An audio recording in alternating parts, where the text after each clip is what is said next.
നമുക്ക് രണ്ടാൾക്കും ഒരുപോലെ ഇഷ്ടമുള്ള സംഭവമാണ് പുട്ടും കടലക്കറി. പുറത്ത് നല്ല മഞ്ഞാണ് കേട്ടാ, കൂടെ നല്ല വിശപ്പും. ജോലി കഴിഞ്ഞ് വന്ന് പുട്ടും കടലക്കറിയൊക്കെ കണ്ട എക്സൈറ്റ്മെന്റ് ആണ് ഈ കാണുന്നത്. ദിവസം 3 നേരമാണെങ്കിൽ പുട്ട് തിന്നാൻ റെഡി ആയിട്ടുള്ളവരാണ് കേട്ടാ ഞങ്ങള്. ഇങ്ങനത്തെ പുട്ട് ലവേഴ്സ് ഉണ്ടോ? പുട്ടിന്റെ കൂടെ ഇന്ന് വെള്ളക്കടലയാണ് കേട്ടാ. ഞങ്ങള് സ്ഥിരമായിട്ട് പുട്ട് കഴിക്കുമ്പം ഇതുപോലെ സാലഡ് ഉണ്ടാക്കും. പുട്ടും കടലക്കറിയും സാലഡും നല്ല കോമ്പിനേഷനാണ് കേട്ടോ. ഇത് മൂന്നും കൂട്ടി ഒരു പിടി പിടിച്ച് കഴിച്ചാലുണ്ടല്ലോ, ആഹാ. ഈ ഒരു കോമ്പിനേഷൻ മുമ്പ് കഴിച്ചിട്ടുള്ള ഒരു കമന്റ് ചെയ്യാൻ മറക്കല്ലോ കേട്ടോ. എന്തായാലും ഞങ്ങളുടെ ഫേവറേറ്റ് കോമ്പിനേഷനാണിത്.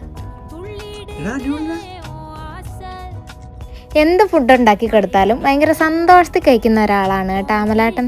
കഴിക്കല് മാത്രമല്ല കേട്ടാ, നമ്മൾ ചെയ്ത കാര്യവും നമ്മൾ ചെയ്ത ഫുഡും ഒക്കെ നല്ല അപ്രീഷിയേറ്റ് ചെയ്യാനും നല്ല എഫേർട്ട് എടുക്കാറുണ്ട്. പുട്ടിൻ്റെ കൂടെ എന്തായാലും ഒരു കട്ടൻ ചായ മസ്റ്റ് ആണല്ലോ. എന്തായാലും കുറച്ച് സ്ട്രോങ് ആയിട്ടാണ് ഇന്നത്തെ കട്ടൻ ചായ. അപ്പം നമ്മുടെ ഇന്നത്തെ ഒരു ചെറിയ വീഡിയോ നിങ്ങൾക്ക് ഇഷ്ടപ്പെട്ടു എന്ന് വിചാരിക്കുന്നു. വീഡിയോ ഇഷ്ടപ്പെട്ടാൽ